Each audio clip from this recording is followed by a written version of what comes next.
Okay, once you have all of your basement chalked out, all of the lines down, we need to transfer those lines from the floor to the ceiling, and this is a relatively easy process.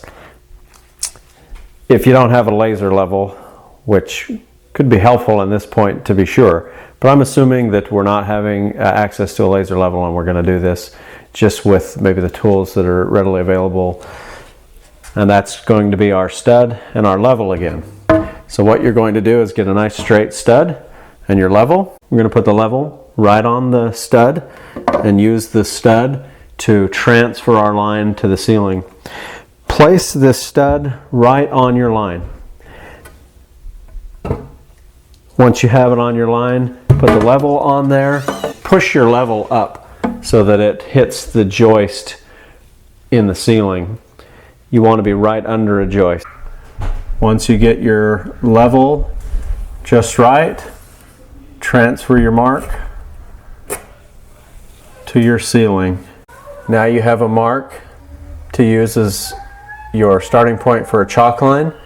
Make one on the other end of the wall and snap a line that'll cross all the floor joists above. That's where you'll line up the top of your wall with once you chalk that line.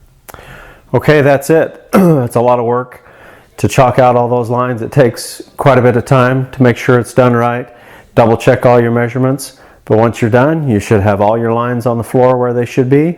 They should be transferred up to the ceilings across the joists, and the rest of the process will go pretty smoothly. One thing I forgot to tell you is that when you're chalking a line on the ceiling that's running parallel with your joists and you don't have any joist for the chalk line to hit, you're going to need to cut short, it's about 15-inch blocks, whatever the span is between each joist.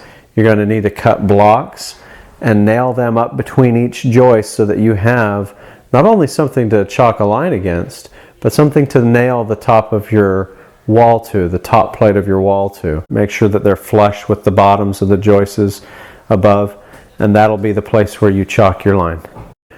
Thanks for watching. I hope that you find it helpful. I hope that it helps you as you're working on your basement and finishing the project yourself. We can all help each other. Thanks a lot.